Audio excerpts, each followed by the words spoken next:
교사라는 직업이 과거에는 좀 비교적 단순했다고 생각을 하거든요. 그러니까 얘만 지식을 많이 알고 학생들을 잘 통제하기만 하면 되는 직업이었죠. 그래서 어떤 사람이 교사가 되어야 하느냐라고 했을 때 뭐 공부를 잘하는 사람이라던가 학생들과 함께하기를 좋아하는 사람, 뭐 이 정도가 교사가 되어야 한다. 이런 사람이 교사가 되어야 한다.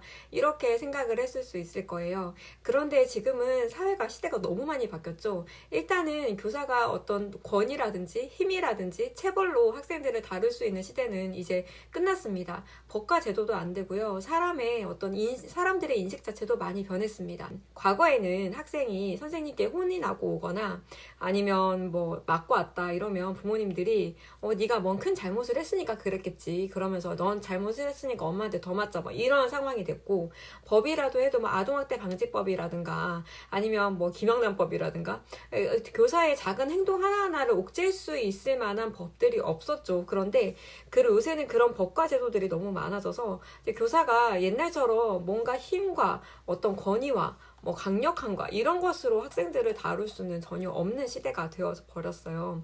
그래서 그러면 이제는 어떠한 사람이 교사가 되어야 하냐, 이런 기준이 좀 바뀐 것 같아요. 일단은 첫 번째 교사의 자격이, 교사 때 첫 번째는 기가 센 사람이 돼야 돼요. 기가 세다라는 게 성격이 센 게 아니에요. 성격이 센 거랑 기가 센 거는 달라요. 성격이 세다는 건 그냥 본인이 타고난 기질 자체가 강한 사람이고요. 이 기가 세다라고 하는 거는 본인 안에 내면의 기준이 단단한 거예요. 이거는 성격적으로 부드러운 사람도 이렇게 될 수 있거든요. 그래서 자신의 기준과 선이 아주 분명하기 때문에 이게 누가 흔들려고 해도 절대 흔들리지 않는 사람이 있어요. 아무리 막 비실비실 거려 보이고 아무리 막 소극적 보여도 이게 단단한 사람은 어떤 상황에도 흔들리지 않잖아요. 그러니까 이 기준이 사회적 규범에 어긋나지 않고 상식적이어서 다른 일들도 수긍이 가능해야 되겠죠. 그래서 이 일관적인 기준을 가지고 학생들을 상대할 수 있어야 돼요. 예를 들어서 뭐 지각을 하는 학생들이 있다. 담임 맡았을 때 우리 반은 지각하면 청소를 하겠다, 벌청소하겠다 이런 기준을 세웠다고 해요. 그러면 이 기준을 눈이 오든 비가 오든 학생에게 어떤 일이 있었든 똑같이 일관적으로 밀고 나가야 되는 거예요. 이거를 만약에 상황에 따라 학생에 따라 수시로 바뀌어버리면 학생들은 그 교사를 신뢰할 수 없게 되고, 그러면 결국 교사에 대한 신뢰와 존중을 잃게 되죠. 이게 지각이라는 어떤 하나의 사례로 얘기를 드렸지만, 이러한 어떤 상황이 많으면 많을수록 학생들에게 권위가 없는 교사가 될 확률이 크고요. 그렇기 때문에 이거를 끝까지 밀고 나갈 수 있는, 자신의 기준을 끝까지 밀고 나갈 수 있는 그 기가 세야 돼요.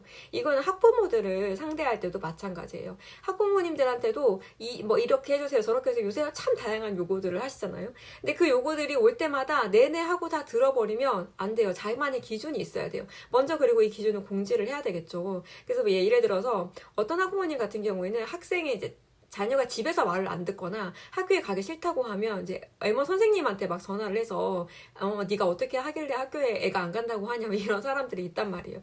그랬을 때 기준을 제대로 이제 제시를 해줘야 되겠죠. 학생이 이렇게 무단으로 하면 며칠까지 하면 뭐 전화만 하고 그 다음으로 하면 경찰이랑 같이 동행해서 이제 뭐 하고 뭐 출결은 어떻게 되고 이 정도 가이드라인을 제공해 주는 것이지, 거기에 대해서 내내 하면서 제가 무조건 잘못했습니다 이런 식으로 나가면 안 된다는 거죠.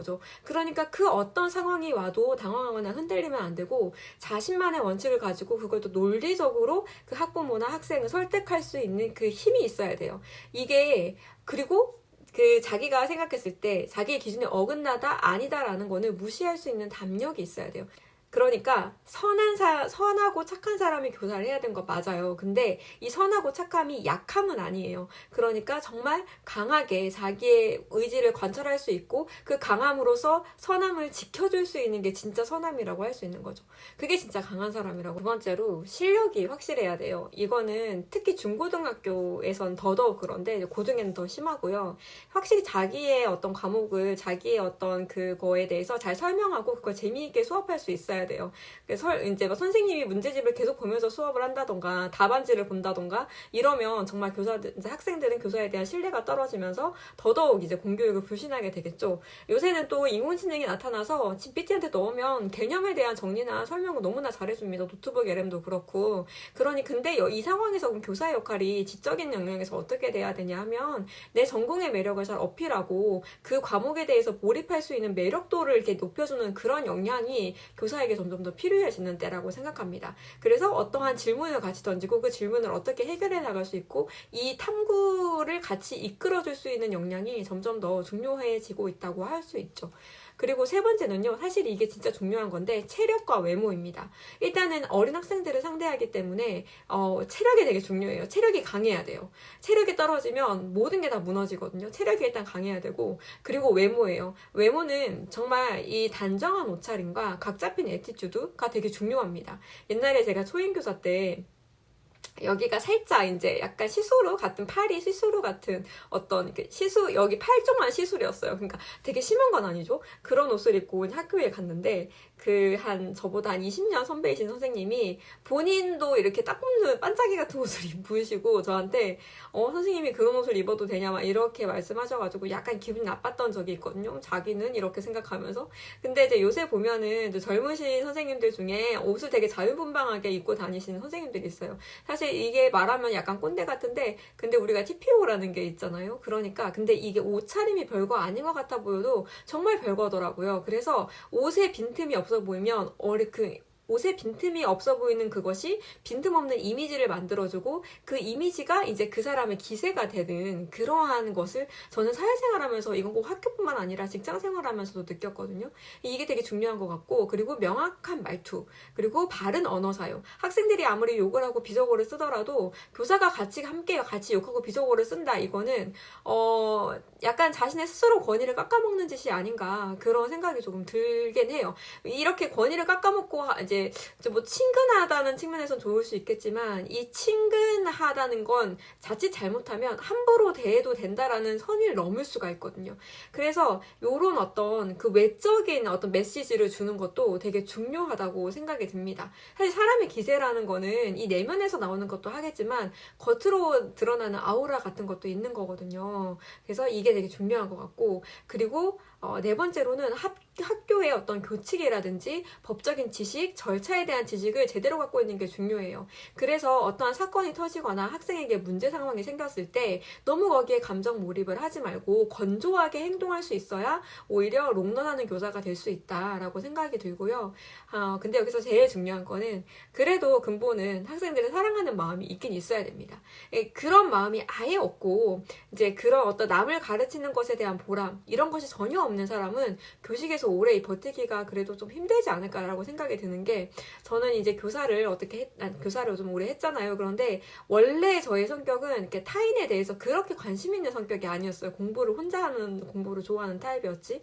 그런데 이제 학교에서 학생들을 가르치면서 뭔가 내가 알려줘서 되게 행복해하거나 나를 통해서 나를 만나고 어떤 그 과목에 대해서 관심이 엄청 생기거나, 아니면 자기 진로가 명확해져서 그 진로로 나가게 되거나, 아니면 어려운 환경이었는데 나와의 상담을 통해서 좀 더 발전된 모습으로 나오거나 이랬을 때 진짜 그 헬퍼스 하이라고 하죠. 엄청나게 기쁨의 물질이 몸속에서 뿜어져 나오는 걸 느꼈거든요. 그래서 이런 거를 정말 제대로 느낄 수 있는 사람이 또 있다고 생각을 해요. 이런 사람이 교사를 하면 더 플러스 알파가 되지 않나 이런 생각이 듭니다. 아무튼 이게 아마 21세기 교사상이 될 것 같은데, 사실 이거는 꼭 학교가 아니라도 일반 직장에서도 이런 애티튜드를 가지고 있다면 롱런할 수 있는 사람이 될 수 있다고 생각해요. 그러니까 이러한 모든 특성을 가진 그런 훌륭한 인재가 왜 학교에 있어야 될까, 박봉의 그런 생각은